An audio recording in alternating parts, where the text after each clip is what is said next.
Today, we're diving deep into what's shaping up to be one of the most competitive and uncertain Raiders off-seasons in recent memory. If you've been following this team closely, you know exactly what I mean when I say that trying to predict the final 53 players is no longer just a fun exercise. It's practically impossible. And that's a good thing. It speaks volumes about the depth and overall improvement of this roster. For the first time in a long time, there's real talent across the board, and the competition for spots is fiercer than ever. Pete Carroll and John Spytek are leading the charge, and their vision for the future is starting to become very clear. Now, even though the draft is behind us and some key signings have been made, the work is far from over.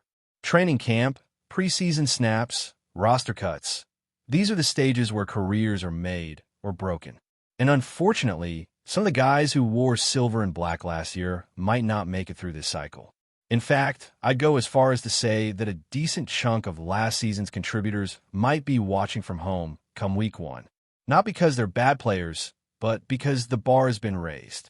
That's the cost of progress, and it's part of what makes this time of year so compelling. Let's start with the running backs. Last year, Zamir White was supposed to be one of those breakout names.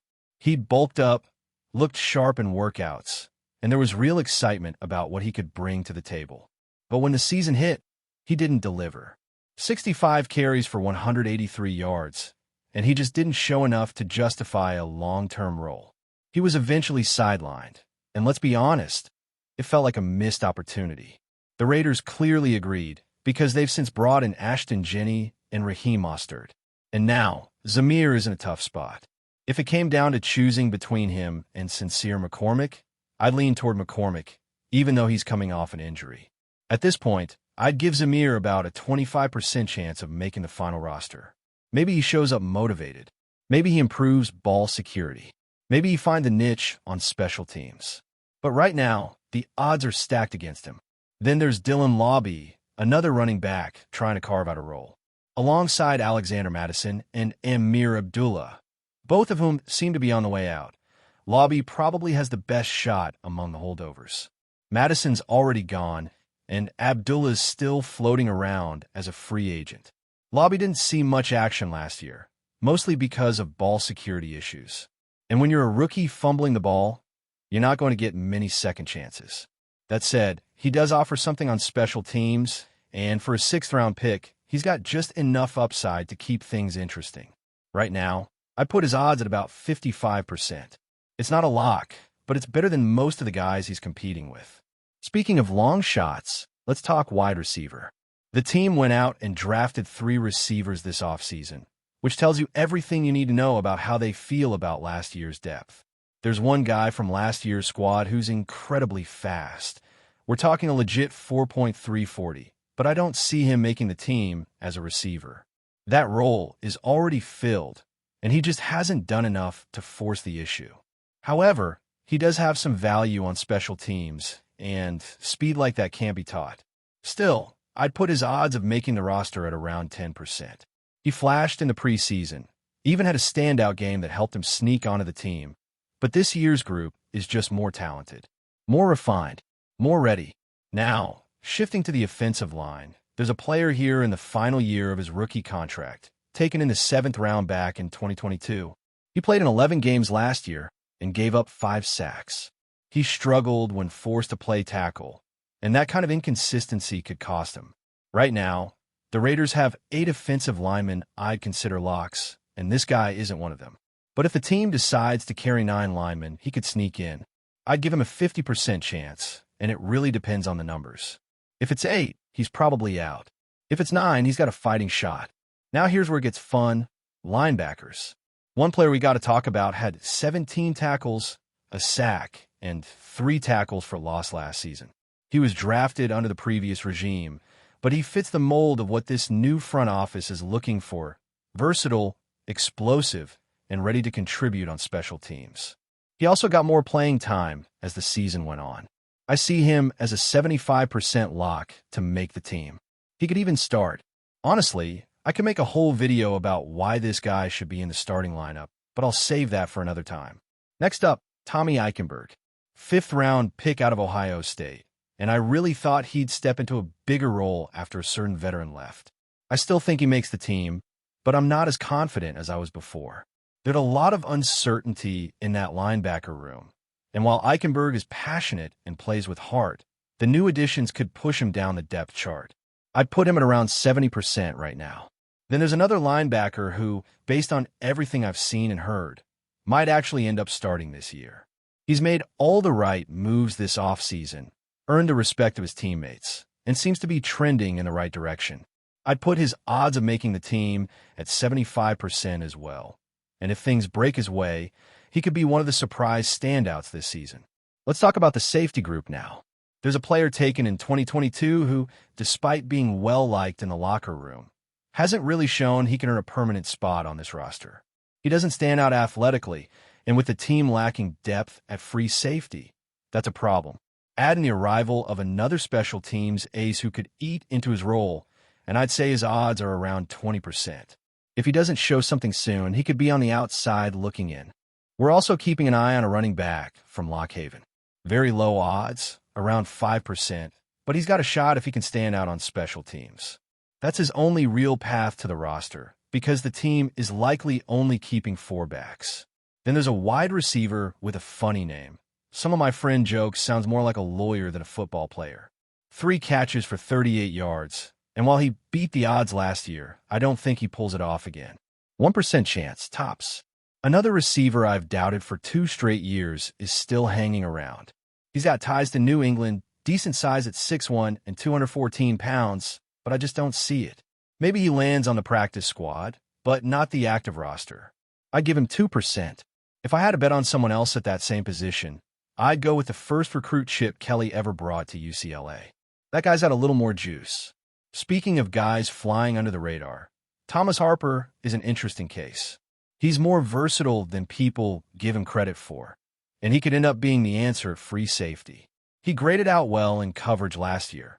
PFF gave him a 77, and right now, there's no clear answer at that position.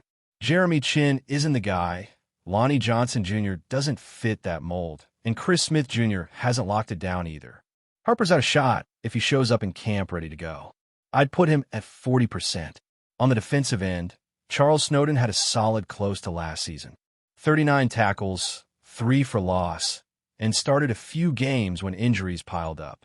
But with Malcolm Kuntz back and Tyree Wilson in the mix, there's not a lot of room. Andre Carter is also competing, and John Joyner is a name to watch. Snowden's odds? About 45%. The real question is whether the team keeps 4 edge rushers or 3, and how many interior linemen they decide to carry. That brings us to Andre Carter. This is a guy who once had first-round buzz. Size, agility, raw talent, it's all there. No off-field issues, just a need for development. I'd say he's got a 50-50 shot. If he takes a leap this summer, he could absolutely claim a roster spot. Don't sleep on Carter. And then there's Matthew Butler, former 5th-round pick with a lot of question marks surrounding his love for the game. He's had to deal with coaching changes, and last year he was briefly let go before returning. The team has since added more interior linemen, which isn't a great sign. I put his odds at around 10%. There's still potential there, but he's got to show he wants it. Zach Carter is another name worth mentioning. Big production in college, but the new front office seems to be going younger. If he can bulk up and show improvement, maybe he sneaks in. 20% chance, give or take. Sam Webb's another bubble guy. He's earned a lot of respect for his work ethic and solid practice performances, but he lacks the elite athletic traits teams usually want in corners. He's got average length, and at 6'2", 195 pounds, he doesn't look as big as you'd think. I'd give him a 20% chance. Finally, let's touch on Q Blue Kelly. He's got some tools and could potentially play inside, which is a need right now, but he lacks the agility and size you want from a nickel. I think the team might convert an outside corner to play inside, just like they did with Nate Hobbs. Kelly's odds? About 20% too. We've just gone through a big list of names, guys who played real snaps last season, who made contributions, who wore the uniform with pride. But the truth is, not all of them are coming back. And that's not a bad thing. It means the team is getting stronger, deeper, more competitive. This is the kind of turnover you want when you're building something special. Before we continue, don't forget to subscribe to our channel and give this video a like. Your support helps us keep bringing you the latest updates on our Las Vegas Raiders. And don't be shy. Drop your thoughts on the news in the comments below. Newly appointed Las Vegas Raiders General Manager John Spytek wasted no time making headlines with a bold double acquisition that is sending shockwaves through the NFL. In a move that has the league buzzing, Spytek announced the signing of standout quarterback Cam Ward and superstar wide receiver Justin Jefferson, signaling a new era of ambition and firepower for the Raiders. Ward, the former Washington State quarterback, had been one of the most sought-after names in this year's draft class thanks to his dynamic arm, quick decision-making, and elusive mobility. Known for his poise under pressure and ability to extend plays, Ward brings a fresh energy to the quarterback room in Las Vegas. Analysts have long touted his potential as a franchise signal caller, and Spytek clearly shares that belief, placing him at the heart of the team's future. Joining him is none other than Justin Jefferson, widely regarded as one of the top receivers in the NFL. The former Minnesota Vikings star had been the subject of trade rumors for months, but few predicted he would land in Las Vegas. Jefferson brings elite route running, explosive speed, and reliable hands, qualities that have made him a Pro Bowl fixture and a nightmare for opposing defenses. His arrival adds immediate star power and a proven offensive weapon for Ward to lean on. Spytek's aggressive approach has been met with excitement by fans and media alike. Known for his strategic eye and player development expertise during his time with the Tampa Bay Buccaneers, Spytek appears determined to reshape the Raiders into a legitimate contender. The combination of Ward and Jefferson gives Las Vegas a potentially electric offensive duo capable of transforming games and energizing the franchise. As training camp approaches, all eyes will be on how quickly the new quarterback-receiver tandem can build chemistry and lead a team eager for a return to playoff relevance. With these headline-making moves, John Spytek has made one thing abundantly clear. The Raiders are no longer rebuilding. They're ready to rise. That's it for this update. If you enjoyed the video and want to stay updated with exclusive news about our Las Vegas Raiders, be sure to subscribe to our channel and hit that like button. We can't wait to hear your thoughts in the comments. See you in the next video.